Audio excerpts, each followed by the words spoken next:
Hello guys, मैं अर्पित रायपुरिया। चलिए शुरुआत करते हैं आज का वीडियो। अक्सर सब लोग अपनी सेल्स दिखाते हैं पर बैकएंड की सेल कोई नहीं दिखाना चाहता। आज मैं आपको दिखाता हूँ ग्रोप्टो का सेल्स ब्रेकडाउन। आपको सिस्टम भी दिखाऊंगा और आपको दिखाऊंगा हम मंथली एक स्टोर पे कितनी सेल कर रहे हैं।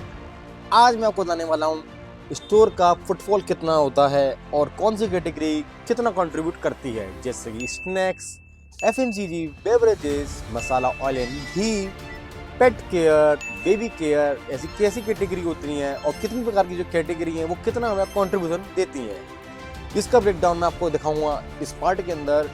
कौन सी कैटेगरी में कितना रेवेन्यू हमारा जनरेट होता है और हमारी इनकम भी उसमें कितनी होती है।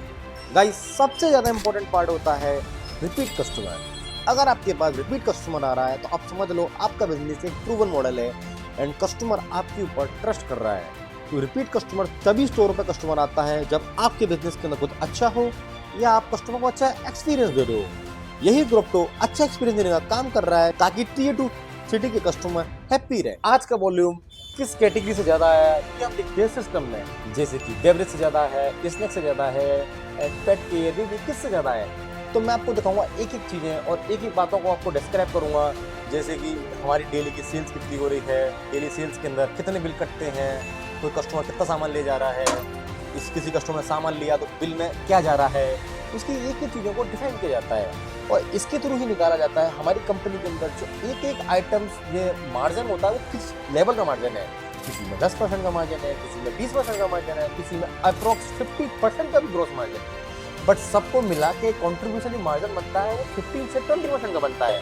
आज जैसे कि आप देख पा रहे हो ये कस्टमर है हमारा, इसकी सेल 454 रुपए की है। इसने इस कैटेगरी अंदर विम जेल लिया है, बेडेरिया डोज लिया है, गोदरेज का सामान लिया है।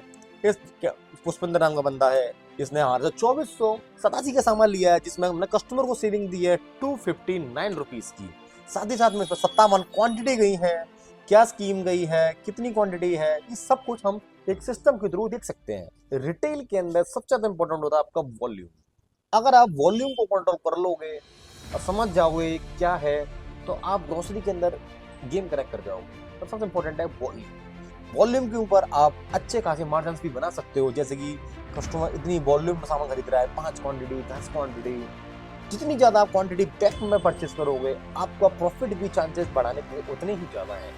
सबसे ज़्यादा इंपॉर्टेंट पार्ट होता है इन्वेंट्री मैनेजमेंट। यदि इन्वेंट्री मैनेजमेंट आपके बैक एंड और वेयर हाउस में है तभी आप इस गेम को खेल पाओगे, क्योंकि अगर आपका वेयर हाउस किसी भी कीमत पे और किसी भी कंडीशन में खाली हो गया और आपके पास सप्लाई नहीं पहुंची तो स्टोर पर जब माल नहीं पहुंचे हो तो कस्टमर का ट्रस्ट लीव हो जाएगा। तो सबसे ज़्यादा इंपॉर्टेंट आप ध्यान रखिएगा, बैकबोन हमारी इन्वेंट्री मैनेजमेंट है जो बैक एंड से चलती है, फ्रंट एंड भी साथ देता है, पर सबसे ज़्यादा इंपॉर्टेंट पार्ट है हमारा बैक एंड। जब मैं अपने सिस्टम पे होता हूँ कस्टमर इनसाइट्स के ऊपर, तब हम पता कर पाते हैं रिटेल के अंदर सबसे ज़्यादा चल क्या रहा है, स्टोर में कस्टमर सबसे ज़्यादा किस टाइम आता है, क्या रस का टाइमिंग रहती है, कस्टमर सबसे ज़्यादा क्या बाय ज़्यादा कर रहा है, क्या कम कर रहा है, क्या फास्ट स्टॉक है, क्या डेड स्टॉक है।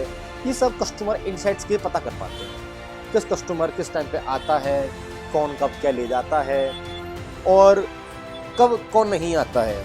अगर आपके पास डेटा नहीं है और आपने डेटा को मैनेजमेंट नहीं किया तो आप कस्टमर की इनसाइट्स कभी पता नहीं कर सकते जो मैं पता कर पाता हूँ, क्योंकि डेटा एक मोट है। अगर आपके पास ये सेट है ना तो आप बिजनेस की, जैसे कि ग्रोसरी हो चाहे इलेक्ट्रॉनिक का बिजनेस हो, कोई सा भी बिजनेस हो, आप कोड क्रैक कर ही लो। गाइस, हमारा फोकस केवल सेल के ऊपर नहीं है, ऐसा कुछ नहीं है हमें सेल्स करनी है, ऐसा कुछ। हमें इंडिया का ट्रस्टेड ग्रोसरी एक ऐसा प्लेटफॉर्म बनाना है जहां पर कस्टमर आंख बंद करके आए और शॉपिंग कर सकता है, क्योंकि यहाँ पर ट्रस्ट की चीज़ों का फोकस ज़्यादा होता है। क्योंकि मैं देखता हूँ अक्सर जब किराना स्टोर वाले या अदर्स को छोटे प्लेयर्स होते हैं वो ना कुछ गड़बड़ियाँ कर देते हैं। कस्टमर ने मांगी फॉर्च्यून दे दी, चंबल मांगी फॉर्च्यून दे दी, कोई आइटम नहीं एक्सपायर चले जाता है। पर ग्रोप्टो इन चीज़ों का बहुत ज़्यादा खासकर ध्यान रखता है एंड साथ ही साथ में हमारा डेली का टारगेट रहता है हमें इस वॉल्यूम तक काम करना है, हमारी सेल कम से कम इतनी पहुंचे।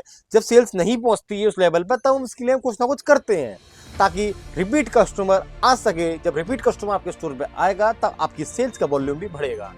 इस वीडियो में आपको कोई भी नॉलेज इन्फॉर्मेटिव लगी हो इस चैनल को सब्सक्राइब जरूर करना और इस वीडियो को लाइक जरूर करना। तब तक के लिए thank you so much guys, मिलते हैं अगली वीडियो।